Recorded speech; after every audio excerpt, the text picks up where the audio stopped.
Welcome to the show, y'all. Today I'm not coming at you from the comfort of my home, but at the moment on the balcony of my hotel room, waiting for my operation tomorrow. So I get my meniscus, life surgery for my meniscus. I give you a quick background on what happened here. I've been having like knee issues for around half a year, but I wasn't acting smart, I guess. So I just kept on working through it. And 5 weeks ago, while playing basketball, I jumped and landed on one leg and then tore my meniscus. Like it was an immediate sharp pain, and my joint was locked. I couldn't walk. And so that's the background. And for today's video, I want to talk about injury. I want to talk about what to do when you get injured and how to get the help you need. First of all, I'm blessed that I live in a country where healthcare is somewhat affordable, meaning I can go to the hospital or get a surgery without going in debt. That being said, the day I injured my knee, I went to the hospital.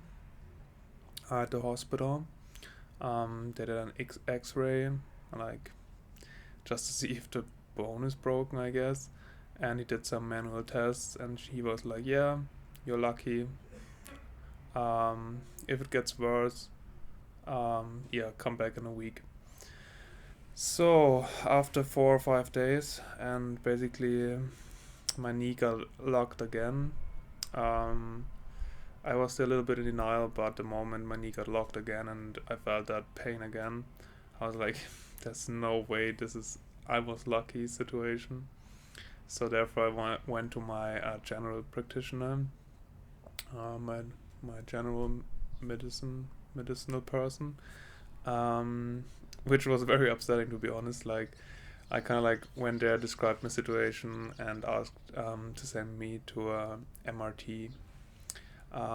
So like a more in-depth diagnosis of the ligaments and tendons of my knee. So yeah, like he, without looking at my knee, like he literally was like, "So which knee is it?" And I was like, "Yeah, the left." He like, "Show me." I lifted up my I pulled up my pants, and he was like, "Oh yeah, that's not too bad. I just give you some painkillers and some anti-inflammatories, and you'll be fine." And I was like, "No, like this is not what's going on. I need this MRT. Please send me to it." So after a little back and forth, also me telling my background of like being in pain for a while, he sent me to the MRT. So I went to the MRT. 2 days later, I got the results, and yeah, I got like a complex tear of the meniscus.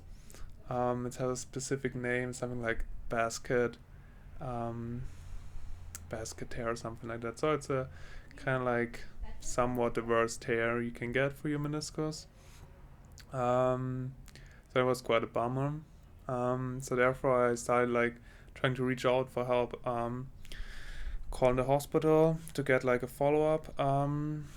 Tried to call some private doctors because at this point I was kind of like in, okay, now it something has to happen now. The longer I wait, the worse my chances of full recovery. So I tried to call several doctors. Um, it all like took a while. It took like at least, I don't know, I would say around 2 weeks till I got some appointments. 1 to 2 weeks.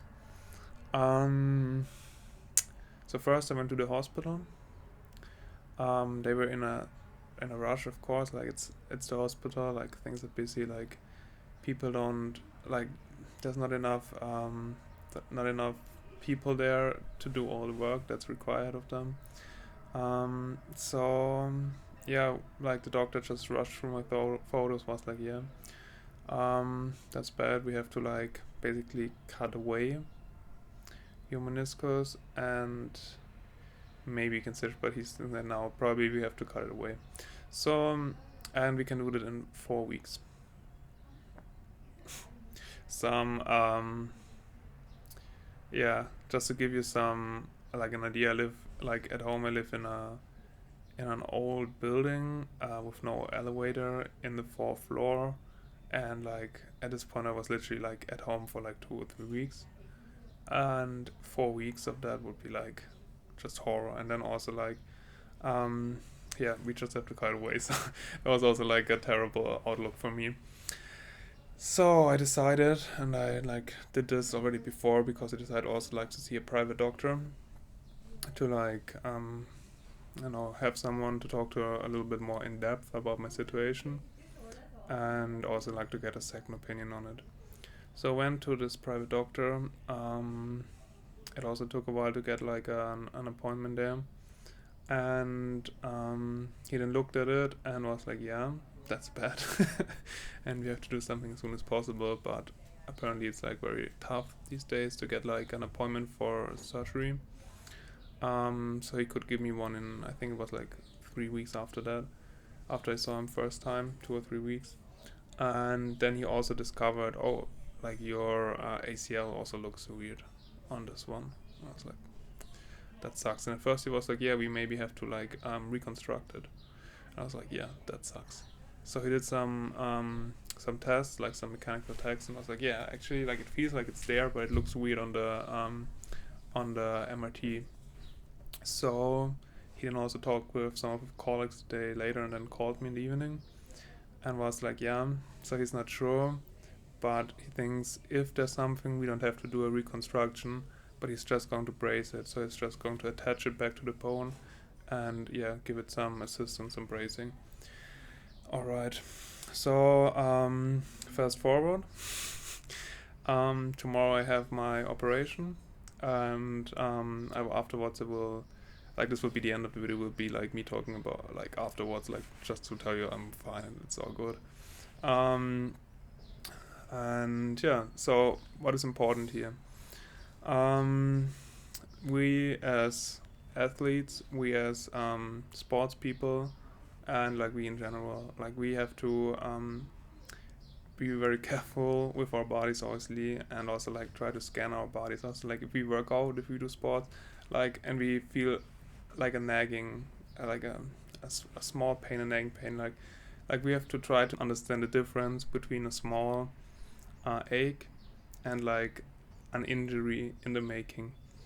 So that's first, and second of all, I advise you to seek out the best medical advice you can, even if it's at the cost of a couple $100, because this might save you in the long term. Like, I'm serious, and even if you only can see a private doctor for one session, you might get a good diagnosis out of that, and with that diagnosis, maybe a physiotherapist can work with you.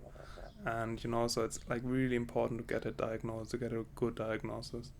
Also good to get second opinions. And another thing is like try to like get some expertise on that. Like try to read about it, and maybe read in forums, ask people, ask experts online. Of course, be aware of like who those experts are, and if they are a reliable source of information.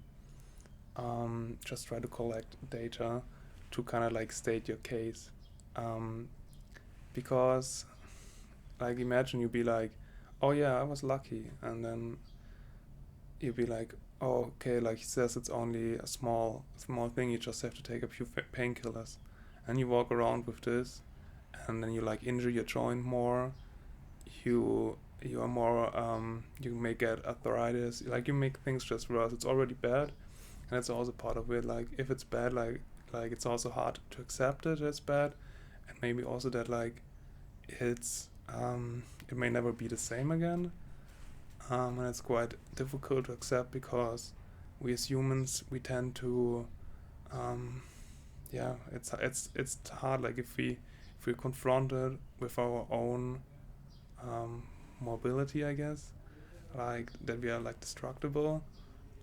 That's a tough one, but That's part of the game. Like no one goes through life without taking damage. And the the clearer the clearer your headspace, the better your decisions will be. So be sad. I'm sad for sure. I did not want it for myself. I spent 5 weeks at home, like literally not going out, only to see the doctor, and I did not enjoy it whatsoever. I still made videos. I still did hang, and I still tried to work on other stuff. Like I then try to work on my external rotators with my shoulders, like, and my shoulder alignment, stuff like that. Like never give up. Even if I'm like, if I can't do certain things no more, that would mean for me that I have more time and I can shift my focus to other things, like, I don't know, more handstand, for example, if the knee's fucked. But on a positive note as well, like the doctor I'm now seeing in my surgery now will also he will also like he will basically saw, like he will attach a part of my meniscus together and a part he has to take away. So therefore, at least I keep some of my meniscus, which in the long term would be great. Like there's still just a 60% chance that I keep it. It grows together, but I take that 60% chance any day. And yeah, so that's that. Tomorrow is my surgery. Hello guys, welcome back to the show. And as you can see, we got some new decoration here. I'm back home. Doing well so far. Just can't take a step and kind of being homebound again for 6 weeks. I mean, now it's only 5. One thing that's quite a bummer about this whole thing is, so I kind of knew that he had to take away the inner part of my meniscus and the other part he kind of stitched together, and yeah, there's a 60% chance that it kind of works out. But on top of that, while he was operating on my knee, he also found that my ACL was long gone apparently, it tore, and since I apparently only had mild symptoms, it just degenerated because of not getting fixed. So that's a big bummer for me.